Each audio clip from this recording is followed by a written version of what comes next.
On a tous déjà lu un de ces articles, celui qui nous donne une envie soudaine et irrépressible de tout plaquer pour partir explorer un nouveau coin du monde.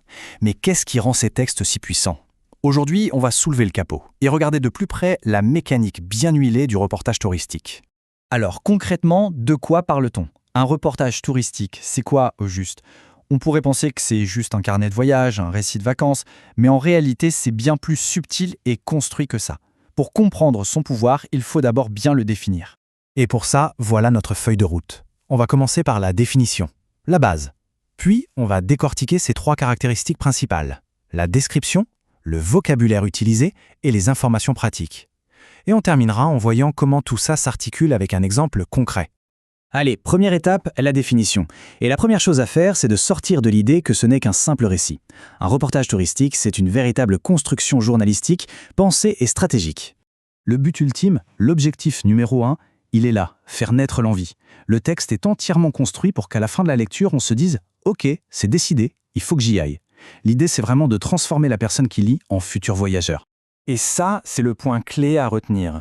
On n'est pas sur un blog personnel ou une story Instagram. Le reportage touristique est un genre journalistique à part entière.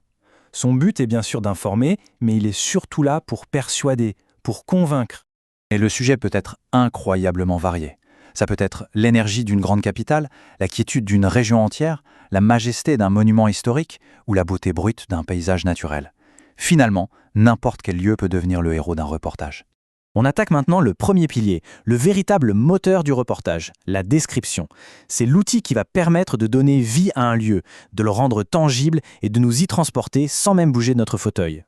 L'idée, c'est littéralement de peindre avec des mots. L'auteur doit réussir à nous faire voir les couleurs d'un coucher de soleil, à nous faire sentir l'odeur des épices sur un marché ou à nous faire entendre le bruit des vagues. Bref, il doit créer une expérience sensorielle complète.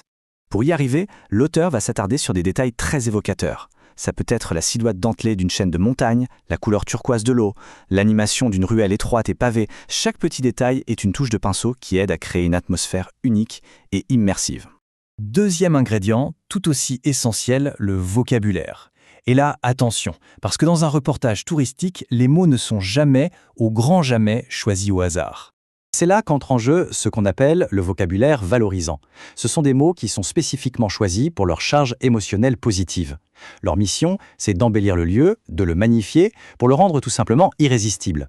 On pense tout de suite à des adjectifs comme magnifique, splendide ou exceptionnel.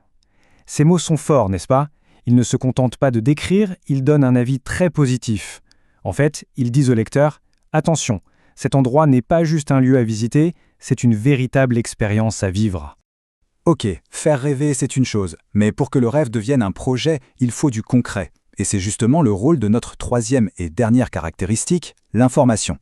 En fait, un bon reportage touristique, c'est un exercice d'équilibriste. Il doit faire rêver avec la description et le vocabulaire, mais il doit aussi rassurer en donnant des informations pratiques et fiables. C'est cet équilibre parfait qui donne la confiance nécessaire pour commencer à planifier. Concrètement, ça répond aux questions de base qu'on se pose tous. C'est où exactement? C'est quoi l'histoire de ce lieu? Qu'est-ce qu'il a de si unique? Et surtout, qu'est-ce qu'on peut y faire une fois sur place? Donner ces réponses, c'est donner une feuille de route pour passer de l'envie au voyage. Bon, à cette théorie, on va voir comment tout ça s'agence dans la pratique. Prenons un très court extrait d'un reportage sur la ville de Gardaïa, en Algérie, et analysons-le.